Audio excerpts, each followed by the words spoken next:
ప్రియమైన దేవుని పిల్లలారా, ప్రభు యేసుక్రీస్తు నామములో మీకు నా వందనములు. ఈరోజు దేవుని వాగ్దానము సామెతల గ్రంథము 16వ అధ్యాయం 7వ వచనము.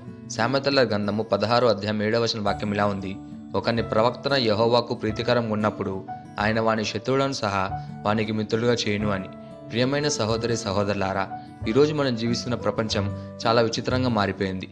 మంచి చేసిన విమర్శలు తప్పట్లేదు. నిజాయితీగా ఉన్న అపార్థం చేసుకుంటున్నారు. నీతిగా నడిచినా కూడా శత్రువులు పెరుగుతున్నారు. చాలామంది ఇలా అనుకుంటున్నారు: నేను ఎవరికి చెడు చేయడం లేదు కదా, ఆయన ఎందుకు నాకే శత్రువులు? నేను దేవునికి భయపడి బతుకుతున్నాను కదా, ఆయన ఎందుకు నాకే వ్యతిరేకత? ఈ ప్రశ్నలు నీ మనసులో వచ్చాయా? ఈరోజు దేవుడు మనకు ఒక గొప్ప సత్యాన్ని చెప్తున్నాడు.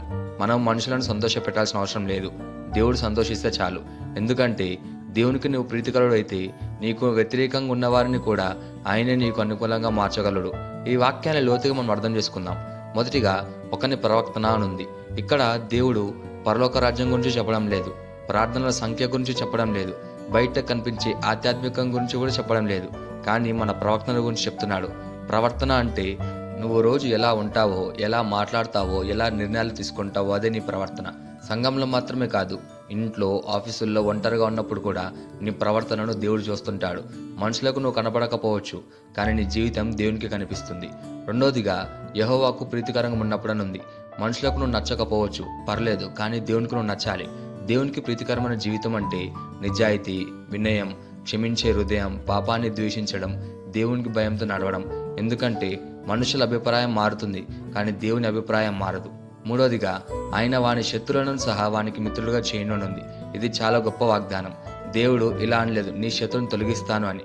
కానీ దేవుడు ఏమన్నాడంటే, నీ శత్రువులను కూడా నీకు మిత్రులుగా చేస్తాను అని. అంటే నీకు వ్యతిరేకంగా మాట్లాడిన వారు నిశ్శబ్దం అవుతారు. నీకు నష్టం చేయాలని చూసిన వారు మారిపోతారు. నీ మీద ద్వేషంతో ఉన్నవారు కూడా ఆశ్చర్యపోతారు.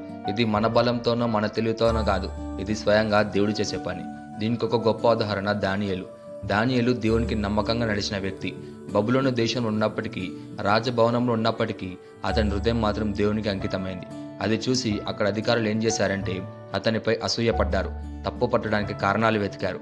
చివరికి కుట్ర చేసి రాజును మోసం చేశారు. దానియేలు ప్రార్థన చేయడం ఆపలేదని చెప్పి అతన్ని సింహాల గుహలో పడేశారు. దానియేలు అక్కడ కూడా దేవునిపై నమ్మకం కోల్పోలేదు. అతడు వాదించలేదు, ప్రతీకారం కోరలేదు, అలాగే భయపడలేదు కూడా. దేవునికి ప్రీతికరంగా నడిచిన జీవితం అతన్ని కాపాడింది. ఫలితం ఏమైందంటే దేవుడు సింహాల నోర్లు మూశాడు. ఒక రాత్రి అంతా సింహాల మధ్యలున్న దానియేలుకు ఏ హాని కాలేదు. ఉదయాన్నే రాజు చూసి ఆశ్చర్యపోయాడు. అదే రాజు దానియేలు దేవుడు గొప్ప దేవుడని మహిమపరిచాడు. చివరికి ఏమైందో తెలుసా? దానియేలు మీద కుట్ర చేసిన వారే అదే సింహాల గుహలో పడేటట్టు దేవుడు చేశాడు. ఇక్కడ దేవుడు మనకు చెప్పేది ఏంటంటే, నువ్వు దేవునికి ప్రీతికరంగా నడిస్తే నీ శత్రులు నిన్ను కూల్చలేరు. వారే నీ జీవితానికి సాక్ష్యంగా మారుతారు. నిన్ను తక్కువ చేసిన వారే దేవుని గొప్పతనాన్ని చూస్తారు. నిన్ను ఆపాలని చూసిన వారే దేవుని శక్తిని ప్రకటిస్తారు. దేవునికి నువ్వు ప్రీతికరుడు అయితే నీ శత్రులు నీకు సాక్ష్యంగా మారుతారు. ఈ వాగ్దానాన్ని మన జీవితానికి ఎలా తీసుకోవాలంటే, మొదటిగా మనుషులను కాదు, దేవుని సంతోషపెట్టాలి. ప్రతి నిర్ణయంలో దేవుడు దీనికి ఇష్టపడతాడని అడగాలి. రెండోదిగా ప్రతీకారం విడిచిపెట్టాలి. శత్రువులను దేవుడు చూసుకుంటాడు, నువ్వు నీ ప్రవక్తను మాత్రం కాపాడుకో. మూడోదిగా స్థిరమైన జీవితం గడపాలి. సమస్యలు వచ్చినా, అవమానాలు వచ్చినా నీ నడక మారకూడదు. నాలుగోదిగా దేవుని మీద నమ్మకం ఉంచాలి. నీ శత్రువులను మార్చగల శక్తి నీ దగ్గర లేదు, కానీ దేవుని దగ్గర ఉంది. ఒక్కటి మాత్రం గుర్తుపెట్టుకో, నువ్వు దేవునికి నచ్చితే ప్రపంచం మొత్తం నేను అంగీకరిస్తుంది. ఈ వాగ్దానాన్ని మనం స్వతంత్రించలాగా మనం ప్రార్థన చేద్దాం. మమ్మల్ని మిక్కిలిగా ప్రేమించిన ప్రియా పరలోకపు తండ్రి, నీకే కృతజ్ఞతాస్తుతులు, వందనాలు చెల్లించుకుంటున్నాం ప్రభా.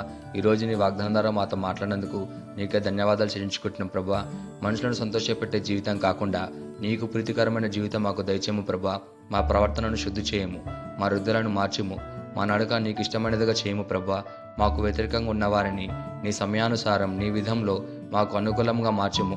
మా జీవితం ద్వారా నీ నామానికి మహిమ కలిగేటట్లు చేయమని ప్రార్థిస్తూ యేసుక్రీస్తుని అడుగుచున్నాం తండ్రి, ఆమేన్.